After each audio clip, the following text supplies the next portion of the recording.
Hi, good evening. This Vani Manjunath. Welcome to my YouTube channel. ಇವತ್ತು ನಾವು Nifty ಮತ್ತೆ bank Nifty ಒಂದು ಅನಾಲಿಸಿಸ್ ಅನ್ನು ಮಾಡೋಣ. ಹೇಗೆಲ್ಲ ನಮಗೆ ಟ್ರೇಡ್ ಸಿಕ್ತು, ಹಾಗೆ ನಾವು ನಿನ್ನೆ ಒಂದು ಹೇಳಿದ ಝೋನ್ ಇಂದ ಏನಾದ್ರು ರಿಯಾಕ್ಷನ್ ಮಾಡಿದೆಯಲ್ಲ ಅದನ್ನು ಕೂಡ ನೋಡೋಣ. So first dive into our intraday. ಒಂದು ಎಲ್ಲೆಲ್ಲ ನಮಗೆ ಟ್ರೇಡ್ ಸಿಕ್ತು ಅನ್ನೋದನ್ನ ಫಸ್ಟ್ ನೋಡ್ಕೊಂಡು ಬರೋಣ. ನಮಗೆ ಅಂದ್ಕೊಂಡು ಹಾಗೆ ಏನು ನಾವು ನಿನ್ನೆ ಅಂದ್ಕೊಂಡಿದ್ದು ಜಸ್ಟ್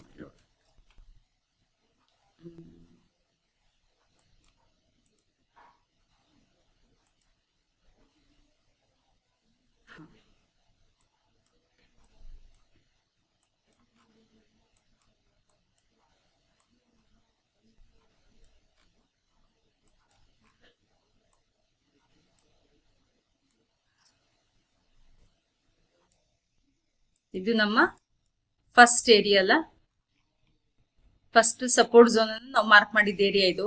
ಅಲ್ಲಿಗೆ ಬಂದು ಮಾರ್ಕೆಟ್ ಗ್ಯಾಪ್ ಡೌನ್ ಆಗಿ ಒಂದು ರಿಯಾಕ್ಷನ್ ಅಂತ ಕೊಡ್ತು. ಅಂದ್ರೆ ಇಂಪಾರ್ಟೆಂಟ್ ಏರಿಯಾ ನಾವು ಗಮನಿಸಬೇಕಿಲ್ಲಿ. ನಾವು ಎಲ್ಲಿ ಯಾವ ಏರಿಯಾ ಝೋನ್ ಅನ್ನ ನಾವು ಮಾರ್ಕ್ ಮಾಡಿದ್ವಿ ಆ ಝೋನ್ ಬಂದು ರಿಯಾಕ್ಷನ್ ಕೊಟ್ಟಿದ್ರೆ that is well and good ಅಂತ ಹೇಳ್ತೀವಿ. ಸೊ ಅದಾದ ನಂತರ ಆಮೇಲೆ ಬೇರೆ ಬೇರೆ ರಿಯಾಕ್ಷನ್ ತಗೊಳ್ಳೋದು that is different matter. But ಆ ಒಂದು ಏರಿಯಾನ ರೆಸ್ಪೆಕ್ಟ್ ಮಾಡ್ಕೊಂಡು ಹೋಯ್ತಲ್ಲ, ಇಲ್ಲಿ ಒಂದು ಕೂಡ ಒಂದು ಕ್ಯಾಪ್ಚರ್ ಮಾಡ್ಲಿಕ್ಕೆ ಒಂದು ಅವಕಾಶ ಇತ್ತು. Those are trading with levels. Okay, ಅದು ಬಿಟ್ಟರೆ ನೆಕ್ಸ್ಟ್ ಆ ಝೋನ್ ಹಾಗೆ ಅಬ್ಸರ್ವ್ ಮಾಡ್ಬೇಕು. ನಾವು ಪ್ರೈಸ್ ಆಕ್ಷನ್ ಅನ್ನ ಅಬ್ಸರ್ವ್ ಮಾಡೋರು ಏನ್ ಹೇಳ್ತದೆ ಇದು ಇನ್ಸೈಡ್ ಬಾರ್ ಕ್ಯಾಂಡಲ್ ಅಲ್ಲ, ಇನ್ಸೈಡ್ ಬಾರ್ ಕ್ಯಾಂಡಲ್ ನ ಟಾರ್ಗೆಟ್ ಕೂಡ ತಂದ್ಕೊಟ್ಟಿದೆ ನಮ್ಗೆ ಡೌನ್ ಸೈಡ್ಗೆ ಅಲ್ವಾ.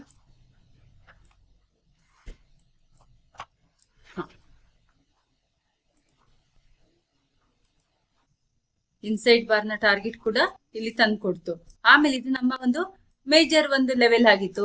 ಇಲ್ಲಿಂದ ಕೂಡ ಒಂದು ನಮಗೆ ಮೇಲ್ಗಡೆಗೆ ಟ್ರೇಡ್ ಸಿಕ್ತು. ಲೆವೆಲ್ಸ್ ಪ್ರಕಾರ ನಾವು ಟ್ರೇಡ್ ಮಾಡ್ತಾ ಹೋಗ್ತೀವಿ ಅಂತಂದ್ರೆ ಇದು ಒಂದು ನಮ್ಮ ಒಂದು major area which is the second support. From air only it took the support. ಆಮೇಲೆ ಅದು ಈ ಒಂದ್ ಎರಡು ಮೊಮೆಂಟಮ್ ಬಿಟ್ರೆ ಆಮೇಲೆ ಟ್ರೇಡ್ ಸಿಕ್ಕದ ಬಿಡಿ. ಆಮೇಲೆ ಸಿಕ್ಕಿದೆ ನಮಗೆ ಒಂದು ಗಂಟೆ ನಂತರ. ಇದು ಬ್ಯಾಂಕ್ ನಿಫ್ಟಿ ಒಂದು ಅನಾಲಿಸಿಸ್ ಅಲ್ವಾ. ನೆಕ್ಸ್ಟ್ ನಮ್ಗೆ ಎಲ್ಲಿ ಒಂದು ಟ್ರೇಡ್ ಸಿಕ್ತು,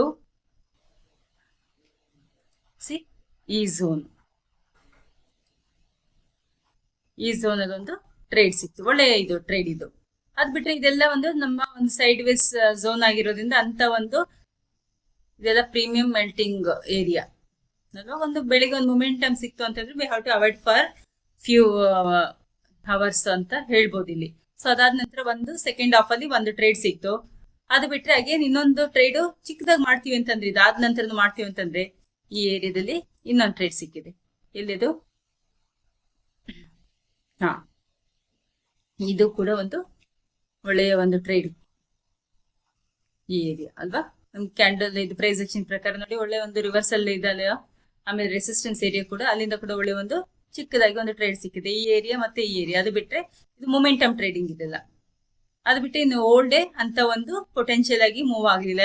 ಎಲ್ಲ ಸೈಡ್ ವೇಸ್ ಅಲ್ಲಿ ಮೂವ್ ಆಗಿರುವಂತ ಏರಿಯಾಗಳು. ಸೊ ಇದೆಲ್ಲ ನಮ್ಮ ಇವತ್ತಿನ ಟ್ರೇಡ್ ಆಗಿತ್ತು. ನಾಳೆ ಒಂದು ಟ್ರೇಡ್ ಅನ್ನು ನೋಡೋಣ ಹೇಗೆ ಟ್ರೇಡ್ ತಗೊಳ್ಬಹುದು ಅಂತ.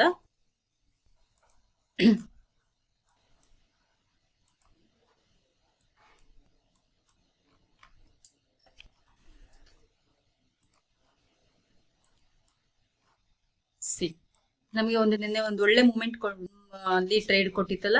ಸೊ ನಮಗೆ ಕ್ವೈಟ್ ಎಕ್ಸ್ಪೆಕ್ಟೆಡ್ ಇದು ಇವತ್ತು ನಮ್ಗೆ ಒಂದು ಟ್ರೇಡ್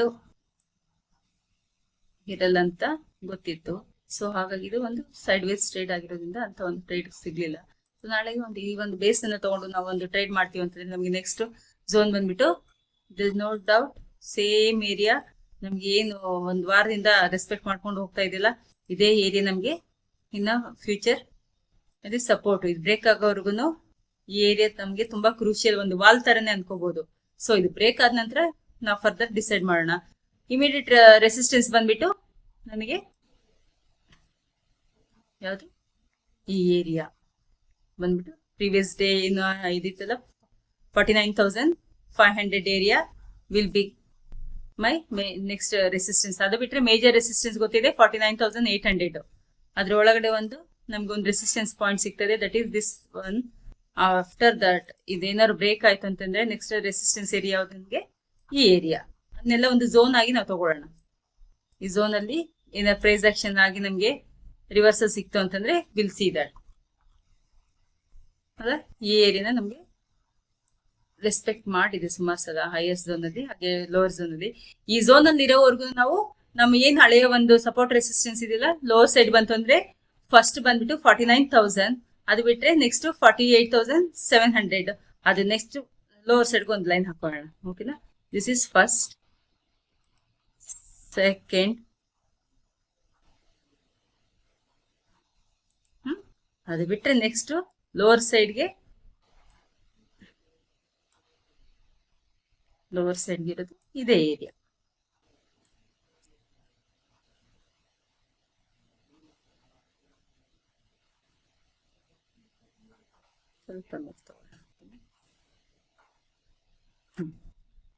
ಇಷ್ಟು ಝೋನ್ಗಳು ಲೋವರ್ ಸೈಡ್ಗೆ ನಮ್ಗೆ ಇದಿದೆ. ಯಾವ್ದಿದು 49,000 ಏರಿಯಾ ಸ್ವಲ್ಪ ಚಿಚ್ಚೆಗೆ ಆಗುತ್ತೆ, ಒಂದು 20-30 ಪಾಯಿಂಟ್, ನೋ ಇಶ್ಯೂಸ್.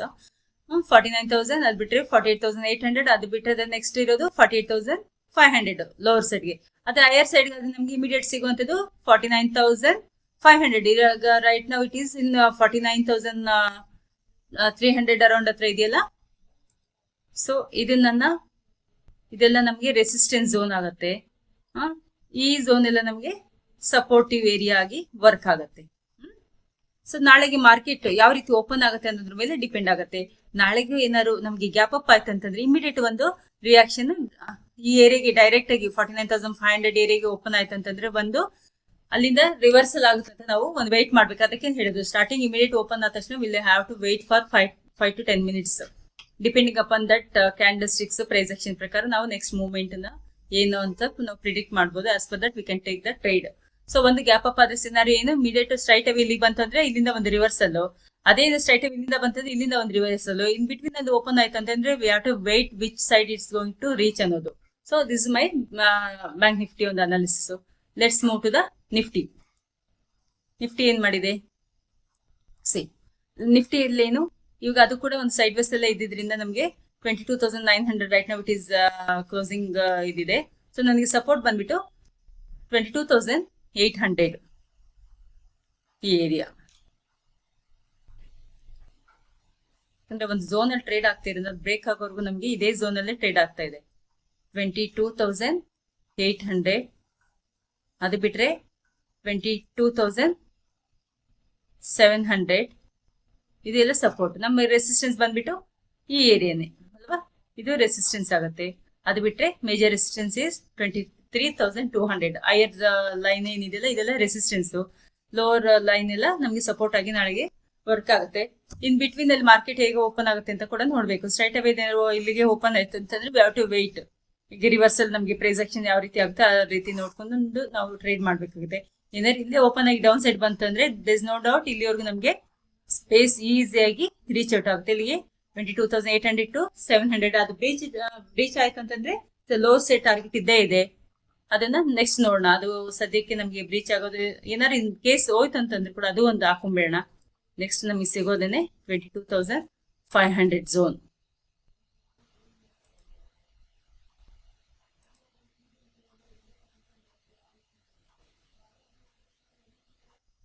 ಈ ಏರಿಯಾ ನಮಗೆ ಮೇಜರ್ ಒಂದು ಸಪೋರ್ಟ್ ಆಗಿ ವರ್ಕ್ ಆಗುತ್ತೆ. 22,000 ಇದೆಲ್ಲ ಒಂದು ಏರಿಯಾ ಕೂಡ ನಮ್ಗೀಗ ಮಾರ್ಕ್ ಆಯ್ತು ಅಲ್ವಾ. ಲೋವರ್ ಸೈಡ್ ಕೂಡ ನಮ್ಗೆ ಎಲ್ಲಿ ಬಂದ್ರೆ ಯಾವ ಏರಿಯಾನ ಟಚ್ ಮಾಡುತ್ತೆ ಅನ್ನೋದು ಕೂಡ ನಮ್ಗೆ ಗೊತ್ತಾಯ್ತು. ಹೈಯರ್ ಸೈಡ್ ಏರಿಯಾ ಕೂಡ ಗೊತ್ತಾಯ್ತು. ಸೊ ಹೈಯರ್ ಸೈಡ್ ಏರಿಯಾಗೆ ಒಂದು ಝೋನ್ ಕೂಡ ಹಾಕೊಳ್ಳೋಣ. Just this is my major area. ಈ ಏರಿಯಾದಿಂದ ನನಗೆ ರಿವರ್ಸಲ್ ಏರಿಯಾ ಆಗತ್ತೆ. ಯಾವ್ದದು 23,200 ಏರಿಯಾ.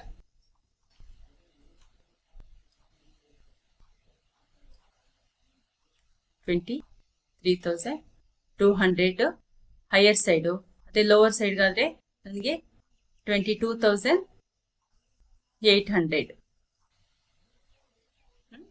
ಈ ಒಂದು ಝೋನ್ ನನಗೆ ಇಮಿಡಿಯೇಟ್ ರೆಸಿಸ್ಟೆನ್ಸ್ ಮತ್ತೆ ಸಪೋರ್ಟ್ ಆಗಿ ವರ್ಕ್ ಆಗುತ್ತೆ. ಡಿಪೆಂಡಿಂಗ್ ಆನ್ ದಿಸ್ ನಾವು ನಾಳೆಯ ಒಂದು ಟ್ರೇಡ್ ಅನ್ನ ಪ್ಲಾನ್ ಮಾಡಬಹುದು. ಇವಾಗ ನಮ್ಗೆ ಆಯಿಲ್ ನೋಡಿದ್ರು ಕೂಡ ಇದೇ ಸೇಮ್ ಏರಿಯಾಗಳು ನಮ್ಗೆ ಒಂದು ಹೈಯೆಸ್ಟ್ ಮತ್ತೆ ಕಾಲ್ ಇದ್ದ ಬಿಲ್ಡ್ ಆಗಿರೋ ಇದೇ ಏರಿಯಾ ಆಗಿದೆ. ಸೊ ಹಾಗಾಗಿ ನಾಳೆಯ ಒಂದು ಟ್ರೇಡ್ ಈ ಒಂದು ಏರಿಯಾ ಒಂದು ಒಳಗಡೆನೆ ಟ್ರೇಡ್ ಆಗಕ್ಕೆ ಸಾಧ್ಯತೆ ಇದೆ. ಆಮೇಲೆ ಗ್ಲೋಬಲ್ ನ್ಯೂಸ್ ಡಿಪೆಂಡಿಂಗ್ ಅಪ್ ಅಂದ ನಾಳೆ ಒಂದು ಬೆಳಿಗ್ಗೆ ಏನು ಎಲ್ಲ ನಮ್ಮ ಒಂದು ಗಿಫ್ಟ್ ನಿಫ್ಟಿ ಆಗಿರ್ಬೋದು, ಬೇರೆ ಎಲ್ಲ ಡೇಟಾಸ್, ಆಮೇಲೆ ನಮ್ದು ಪ್ರೀ ಓಪನ್ ಡೇಟಾಸ್ ಎಲ್ಲ ನೋಡ್ಕೊಂಡು ಒಂದು ನಾವು ಡಿಸೈಡ್ಮೆಂಟ್ ಅನ್ನು ತಗೊಳ್ಬಹುದು. ಏನೇ ಆದ್ರೂ ಕೂಡ ನಮ್ಗೆ ಒಂದು ಎಲ್ಲಿಂದ ಎಲ್ಲಿ ಜರ್ನಿ ಮಾಡುತ್ತೆ ಅನ್ನೋದು, ಟ್ರಾವೆಲ್ ಮಾಡುತ್ತೆ, ಪ್ರೈಸ್ ಆಕ್ಷನ್ ಎಲ್ಲಿಂದ ಎಲ್ಲಿವರೆಗೂ ಆಗ್ಬೋದು ಅನ್ನೋದು ಕೂಡ ನಮ್ಗೆ ಆಲ್ರೆಡಿ ಗೊತ್ತಿರೋದ್ರಿಂದ no issues, we can go according with our already drawn area. Okay, thank you very much for watching this video. ನಿಮ್ಗೆಲ್ಲರಿಗೂ ಇಷ್ಟ ಆದ್ರೆ ಲೈಕ್ ಮಾಡಿ, ಶೇರ್ ಮಾಡಿ. Thank you.